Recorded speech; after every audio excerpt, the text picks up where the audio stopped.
Legion, it's Hadrian. Thank you for being here. Let's play some more of The Long Dark in our Vigilant Flame Interloper series. So we are going to hightail it toward the place with the stuff. Forlorn Muskeg, that's the place. I'm hoping that the weather is somewhat decent outside. We've got a couple of guts curing on the floor. I'm going to take a very, very quick look at my inventory to make sure I'm not carrying more than I need to be carrying. I've got a couple of extra sticks here that I could probably afford to drop, just because I'll be picking more up along the way anyway. Somebody asked me if I was concerned about the condition of the hammer on the previous episode, and it just so happens that this is actually one of those rare real-time comment responses when I'm actually on top of my schedule and recording lots of episodes at once. I am recording today's episode, well, the one you're watching right now, this morning, and somebody had asked me on the last one, Land of the Phantom Bears, you know, aren't you worried about that? And number one, I've never had that be a problem. There's a first time for everything. But number two, the hammer's at 75% condition. So short answer, no, I'm not worried about it. But it is a good point. You know, you have to keep an eye on that. And I'm not sure how fast it degrades. Like I said, it's never been a problem for me. So I'm inclined to think probably not too big a deal. Let me go ahead and drop this worn windbreaker as well. I could harvest it, I suppose, for cloth. Just takes 20 minutes. Let's do that. We don't need the windbreaker, and the cloth will be helpful to us, given that we might need to make snow shelter somewhere. Speaking of that, how much cloth? That is our leather, that's our cloth. All right, so we've got enough. All right, we've got this old torch, which I suppose I'll keep on me. We've got a couple of cans. We've got, remember, we left a few things sitting at the office, so I'll have to be mindful of that. But I can't dilly-dally for long at all here. We've got a lot of books on us. That's one thing that's kind of annoying. But once we get to the forge, whether we stay or not, we can drop a lot of the heavy stuff we've been carrying. We can drop the heavy hammer. We can drop the hacksaw. Okay, weather's miserable, but we've got to at least get started on our journey. So I'm just going to have to press forward.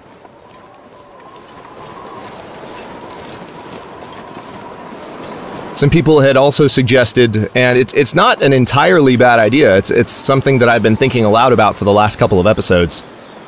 But some people have suggested the possibility of going to Milton first, and then making my way through Milton and getting lots of supplies from there, and then going to the Forlorn Muskeg Forge. The only issue with that is that, again, we're carrying these supplies for the forge, you know, to the Forlorn Muskeg, and that means we're just carrying a lot of extra stuff. And as a result of that, we're going to be encumbered, especially because we need to carry coal and metal along the way, any that we find, really. Any coal or metal is going to be weighing us down, and we're already encumbered right now. And the likelihood that I would be able to accomplish that objective to total satisfaction is not that great. Hey, there's the bear. Glad I avoided his attention. So that's why I am not going to Milton, and that's why I'm going straight to Forlorn Muskeg. And like I mentioned in the previous episode, if I suddenly feel like I don't have enough metal or coal to do everything I need to do in one fell swoop, what I will do is we will kind of make our way along the areas of the water, at least ideally, unless the weather forces me to do something different, which is entirely possible. We will make our way along the edges of the map toward the, along the water's edge so that we can get cattails and get food, because we're almost out of food. And then, notice though, we're at 100% condition, which is nice. I haven't, like, stated that outright. So we'll make our way around that way, and we'll get to the Forlorn Muskeg. Or the forge in the Forlorn Muskeg. We'll be in the Forlorn Muskeg already. And once we set our stuff down, if we don't have enough, then we're just going to keep going. As we're going to set as straight of a path as we can, but we can go toward the Broken Railroad, excuse me, or we can go to Milton. We can really go to either zone. Milton would take a little bit more effort to get to. That's another thing to consider. From the Forlorn Muskeg, it would be a little farther. Broken Railroad would have some supplies that I could raid in some locations a little bit closer. So I'm inclined to trust my initial instincts there. Now, I am already almost frozen completely. And it seems like I'm not sure what the weather's doing. The good news is we are going to be stepping into a cave soon, so at least that's good. Need to keep my eye out for any wolves. I know, Mark. Because you don't have any, like, good socks. Like, that's the one thing we haven't found so far. We've done really well with the supplies in this series. We've got a bedroll now. We've got everything we need for the forge. We've got a toque. We've got a couple of toques, which is nice. We're not wearing our other toques that we found because the wool scarf is better. But we have a toque. And we have a lantern, which was also a nice find. But we don't have decent socks. We still have our starting socks and only one pair, and we haven't found any better, sadly. Okay, we are about to get hypothermia risk, but we're also about to step into the tunnel. So if I have to, I can start a fire and kind of warm up for a minute. But I kind of, I don't know, I might do that for a split second, but it's not something I want to take a lot of time doing. Hypothermia risk. Yay. I've already been through those containers. Let me grab some rose hips. Because the people have been pointing out one thing that I... Hello. Simple tools and cedar firewood. I'll take the cedar firewood because I could very well be starting a fire in a bit. But, alright, so if we could start one back here, we're protected from the wind, and we could warm up for a little while. And one thing I could do is I have a decent amount... Actually, that's not a bad idea, especially since the weather's kind of crappy. I'm going to light a fire. Whoa, hello, did you see that? We're going to light a fire back here. And I'm hoping it'll be warm enough to actually, you know, well, be warm. But what we can do is... with this fire, we can cook some of the tea, some of the medical teas that we have, and those have caloric value. So that's going to be a good thing. And also I can get rid of one of my books here, which is a good way to drop a little bit of extra weight, so let's do that. 80% chance of this starting. We are protected from the wind in here, I hope. If not, this is going to be a very short-lived fire. Waste of damn time. I'm with you, buddy. Alright, let's try again. Wood match. 80% chance and I fail. Can't wait to have fire starting level 2, which I think I have at least one fire starting book. Some people have been pointing out, and this is good advice both for me and for newer players. You know, a lot of the time that I've spent passing time while cooking, I'm still adjusting to that system and the ability to do whatever I want. I could be reading during that time. That's a really good way to double up on the things that you're doing at once, is getting the reading done. That's actually, you know, come to think of it, as an experienced Long Dark player, if I do say so myself, that's one of the... It worked. Alright, hang on. Hold that thought. Let's add the cedar firewood. Now I'm hoping this gets hot enough. What's our temperature? Actually, it looks like it might. As an experienced Long Dark player, that's one of the most appealing things to me that I maybe haven't taken advantage of too much yet. Okay, so... I need to go ahead and throw down a couple of recycled cans. Because I have to. And then also, I do have, like I said, some extra sticks. I can grab more along the way if I need to make a snow shelter, so I'm not worried necessarily about taking too much time. Now, we have prepared reishi mushrooms, so I'm going to go ahead... I actually have one rosehip tea, I forgot about that. So we're going to go ahead and cook the reishi mushroom tea here, and we'll cook the rosehip tea, it really doesn't matter, but I'll do one of each here. Now, I'm not going to read right now, because it would only take 25 minutes, but when you're cooking something that's going to take an hour, read. Hey, I think this is new music.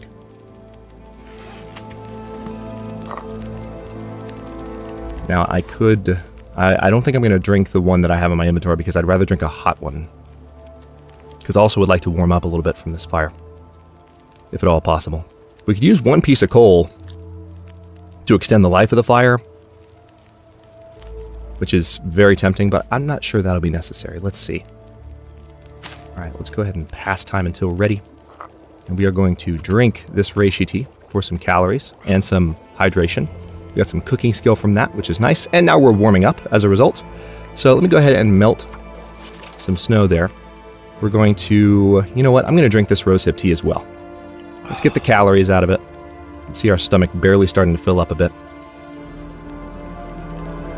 And then... let's cook another tea there.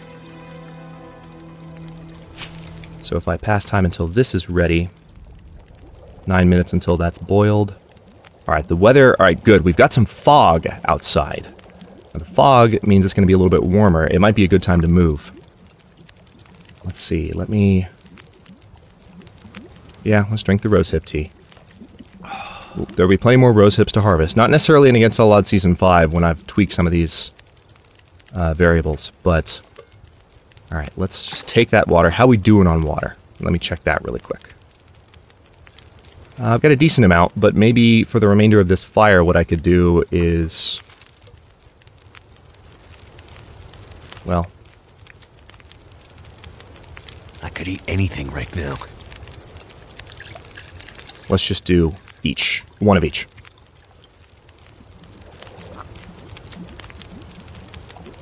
I'm going to drink that reishi tea, and now we're fully hydrated. And we have how many calories in us? 302. That's not bad. We're going to hold off starvation for a little while with that. And let's do one more little bit of water here, and we should be good to go. Maybe. Okay, had to put a quick cut in there. Needed to step away from the recording for just a moment. But, so this episode will be late today, I guess, as a result of that. Sucks, but oh well, that happened. So let's see. Completely threw me off. So let's go ahead and we need to leave this. We've got 1 minute left on the fire. Let me throw one more stick on it. There we go. Now I can pass time till ready. We're just going to take this water. Something behind. Oh, stop complaining. You're fine. Okay, so since we've got the fog, the weather might actually be kind of decent. So let's see if we can take advantage of that. Also, I think I'm going to go ahead and drink my last tea. That'd be good. Now, okay, we're stepping into Mystery Lake.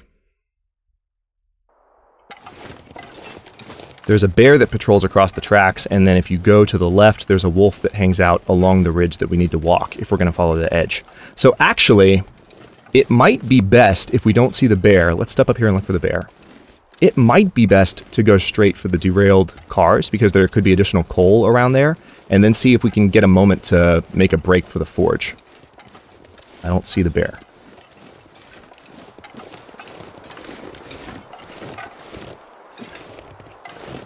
Yeah. The bear is away. And Hadrian will play. So. I'm just going to keep my head on a swivel all the same.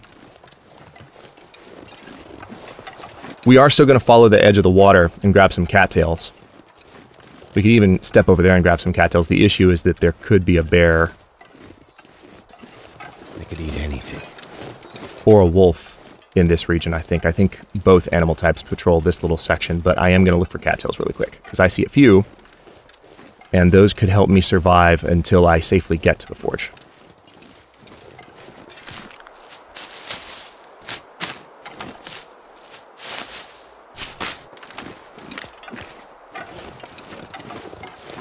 I'm pretty sure I've had a wolf charge over this hill at me, so...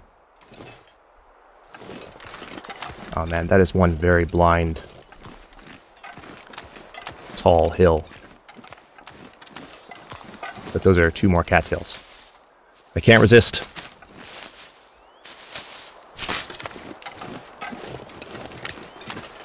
Now, speaking of charging over this hill, is it worth going for these 3 cattails? I think it is. Oh, there's 4. Yeah, let's just duck while we're here, because this is enough to keep us fed and not starving while we are hanging out trying to... oh wait, is that... oh, there's 5. Well, that worked out. Okay. Back this way, and we're going to walk straight down the tracks and hope we don't run into any of the locals. Right on cue! But I was hoping to run into you! Too bad, so sad. I'm going to be avoiding you like the plague.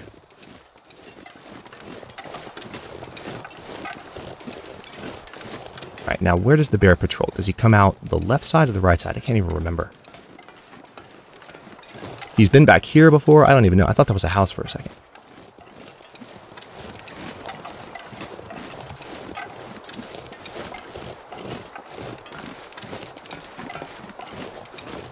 I don't hear crows, so if there's a bear here, he is not nearby. I hear crows now, but those are not bear crows. Those are just dead thing crows, if you want to call them that. We do have a few more cattails. So this is nice. If we can get a fire going, if we get stuck and we can't get to the forge right away, the number of cattails we found will tide me over. I forgot that there were this many along the tracks, so this is helpful. This is a lot of extra food. Thank you, Forlorn Muskeg. Being somewhat nice to me so far.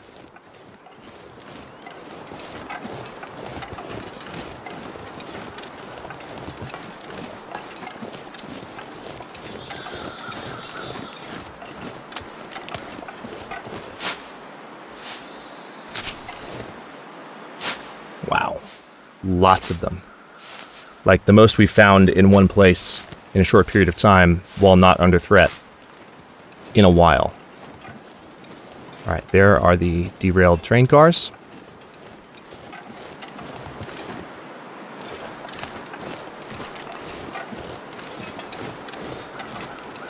No more cattails in that thicket. Kind of look like there might be. There could be some in this section that I just walked past, but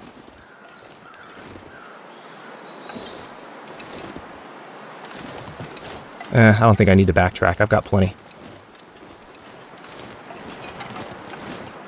And this could be broken down in 20 minutes for 7 sticks, but in 20 minutes we might have a blizzard roll in because this is Forlorn Muskeg. It does not care about me. Forlorn Muskeg does not care about your Interloper run. Let there be no mistake. Alright, so I will take a moment to poke around the derailed cars here because there's scavengeables.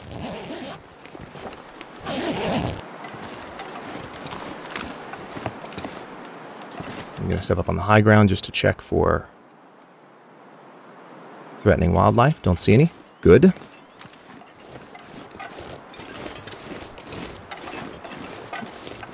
That's some coal. That's some scrap metal. That's more coal. That is a can of tomato soup. And that is also some scrap metal. So finding a lot of what I came here to find. So hungry. Okay, starting to see some snowflakes, which is not encouraging. But let's step inside here. Oh, and some sticks. Need some sticks. Hang on. Put some sticks on that fire, and I haven't picked too many more up yet. All right, in here, what do we have? We got one flare. Got another piece of coal. We do have the fire barrel. Matches! More matches. Holy crap. And we have the windbreaker. Now, I'm hungry at the moment, but I can fix that.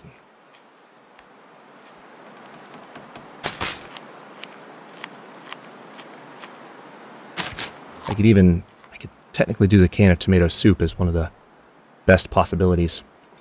How's visibility? Oh, visibility just got better, actually. This might be my moment. I've got all that metal, and I've got... Yeah, this could be my moment. I mean, it could turn against me in a split second, but I'm not too encumbered right now, so I'm not too slowed down. If I can make it across to the forge and avoid pissing off any wolves in the meantime, I can also... This is a relatively safe, knock on wood, section of the ice. So if I can kind of stay on this path while picking up additional cattails... Holy crap, there's tons of them! Cattail Nirvana.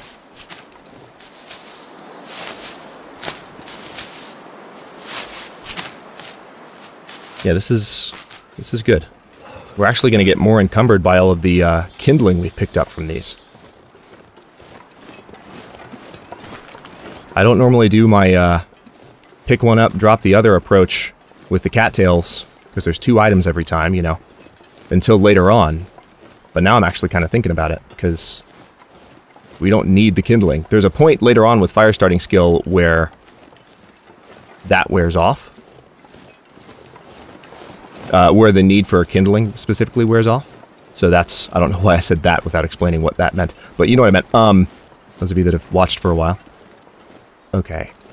This ice is probably going to be weak. Yep. Yep. Alright, so this is where it gets dicey. This is where the icy gets dicey.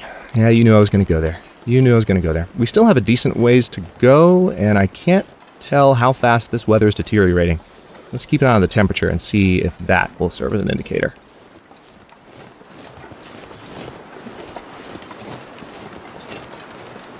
There's a hunting blind over there, but that's not as important to me right now as getting to the forge. Cross fingers, because we're going to head out this way. And hope we don't piss anything off. Alright, weak ice if I step out onto this? No. Good. The main thing is that I need visibility to stay as it is right now, because I have just enough visibility to spot a wolf coming towards me. Everything is bright. I can see where I'm headed in the distance. I know that I need to go back this direction. I need to turn around exactly 180 degrees from this big rock if visibility suddenly gets worse. I know that.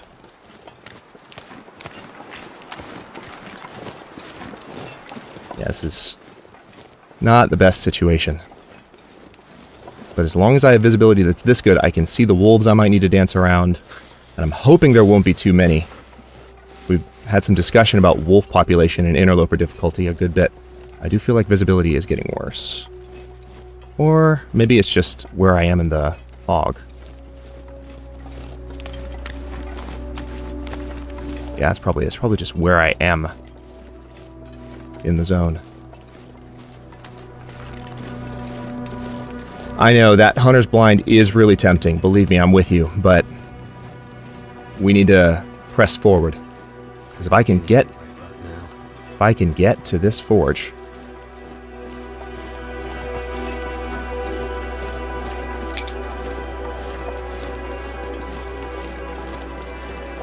we'll be in really good shape. And we might be able to see it if visibility stays good once we step past this little crossing here. Actually, I can see the edge of the zone now. Okay, I wanted that high ground. I see some more cattails.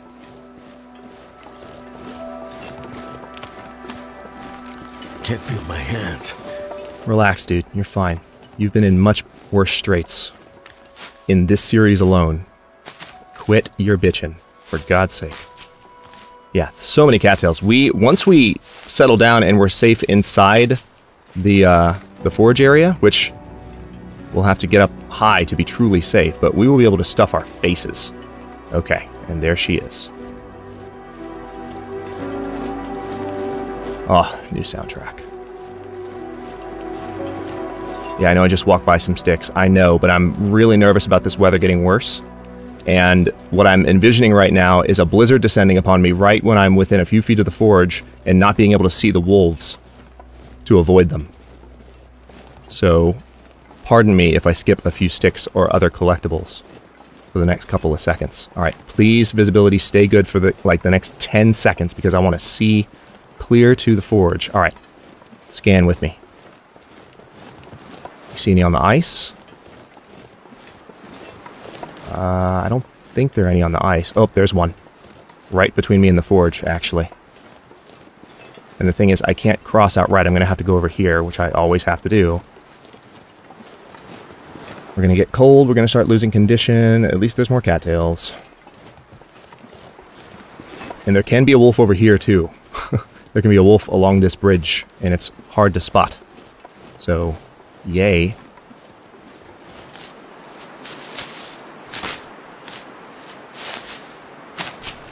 There are days where I wish harvesting cattails didn't quite take this long. Honestly. It's freezing. You'll be alright. You're about to have a ample source of fire if you can avoid all of the things that want to eat you. Can you do that for me, Mark? Can you do that for us? Because I would appreciate it. I'm going to try and get to the forge before we end this one. And I gotta put that edit together. Never do that.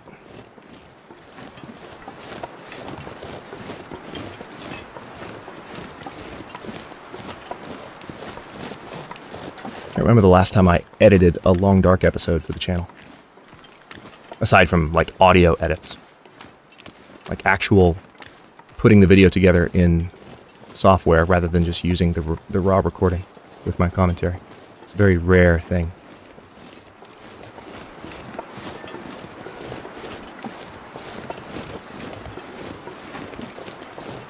I'm a little bit nervous because,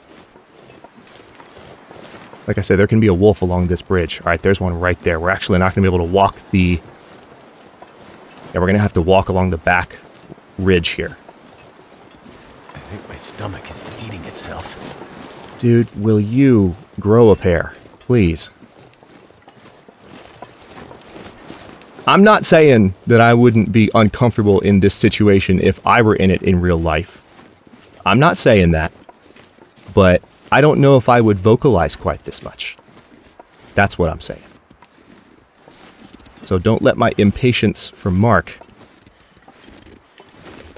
Is it warming up? Or did we just get blocked from the wind? We got blocked from the wind. Okay. I'm going to go up and around here. And hope there's not a wolf up here. Because if there is, we're in trouble.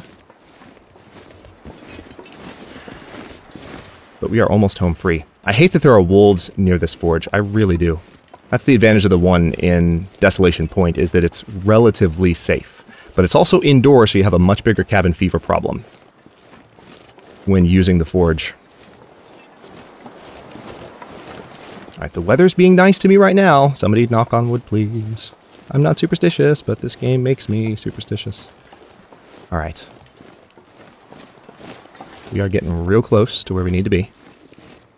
I technically should be keeping my eyes forward because I'm not 100% confident of like possible wolf patrol routes in this area. So I could be walking straight towards where an animal hangs out on the back edge of this. See, I saw that black dot and I thought that was an animal. But alright.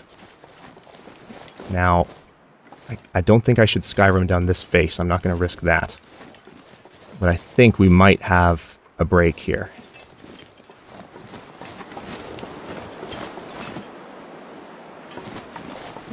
Let's see. Hadrian walks around a corner. There's a wolf. Just kidding. No break. Just kidding, everyone. We're dead. That's the opposite of a break. Or at least, that's a different kind of break. That's my face being ripped apart by a wolf. That's the forge right there. I just want to make sure I know where these bastards are before I walk right up to it. I actually think we're okay.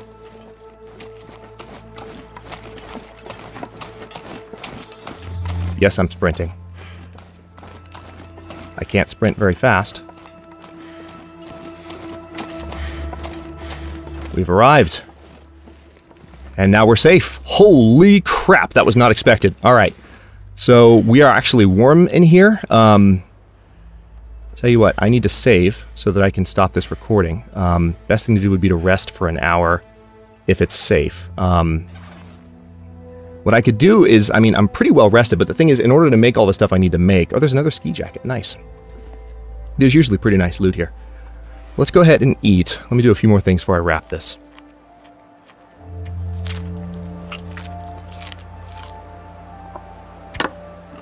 Okay, dusty tomato soup, all set.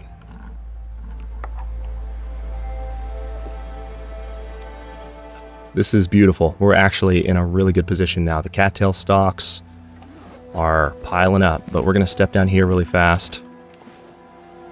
Let's duck to where if anything gets closer, I don't get charged while I'm doing this. Let's drop every lump of coal. And for now, I'll keep my forge equipment on me. Yeah, the weather is starting to get a little worse. I could light a fire just to stay warm, and I could, like, rest for an hour. What's my temperature up here? 36 degrees. We're also really... Yeah, I think I need to go ahead and light a fire. Maybe not the forge fire, but just with some of the wood that's laying around, so that I can warm up. Alright, no, not a magnifying lens. Wood match, because we just picked up some more. Let's, I have one accelerant. Do I still have another book that I can use? No, but I have a stick. That's good enough. Let's go ahead and start the fire. 60% chance. As soon as I can rest and get a save point, I'll stop this episode. So I hate it because every minute longer that this takes means the episode's going to be a little later today on account of that edit. But sorry about that. The schedule's been going well. I'm happy. Seriously? That didn't work. Thank you for that brilliant insight, Mark. You're right, that didn't work. I wish that failed fire starting chances still counted a little bit toward you. I've talked about this with some of you in the past. I do wish that those still counted towards your skill. It doesn't make sense that they don't count at all. Damn it. Okay. Starting to get annoyed.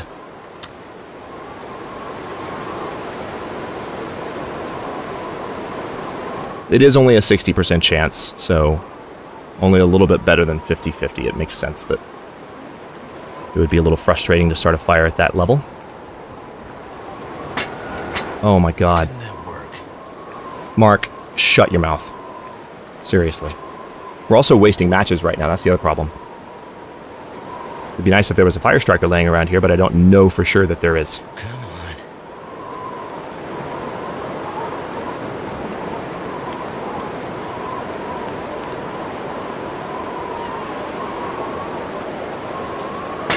Oh my god, I was getting so excited. Oh. Sorry, I'm trying not to be pissed off, but I need to end this episode, so this game needs to hurry the hell up. I'm getting so pissed off. Oh, man. Come on, come on. Longer episodes take longer to encode, take longer to upload, like, so this is exponentially adding to the lateness of this episode, so as a YouTuber, I'm annoyed right now. It could still fail. Don't get too excited that it's got a little farther. And it probably will, just to laugh at me. Can still fail. It worked. There we go. Alright, let's put that reclaimed wood on the fire. Pile some sticks on it. We can break down the crate, which is just going to take 11 minutes, so we'll do that.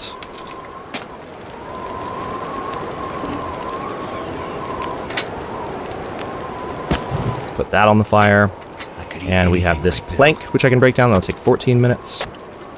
You could eat anything right now, huh? Alright, 59 minutes. Here's what we're going to do. That's enough of a fire for my tastes. I'm going to step up here. It feels like 44 degrees at the moment. Our clothes will also dry off while we're doing this. Now let me go ahead and just sleep for literally an hour while that fire's going. It'll keep me warm. And I'm also going to stop this episode right here. In the next one, we are going to make some stuff, because it looks like we've got plenty of metal and coal to boot, so we can go ahead and get our arrowheads, and we can leave some stuff behind, and then we are still probably going to head towards the Broken Railroad, and then maybe even towards Milton when that time comes. Bright days ahead for the series, hopefully, if I don't get my face eaten off by a wolf. We'll have to see. Thanks for watching. If you enjoyed it, don't forget to like the video and subscribe to follow along. New episodes are coming out every day at 1 p.m. Eastern Time. Comments are always welcome. Let me know what you think, and I'll see you next time.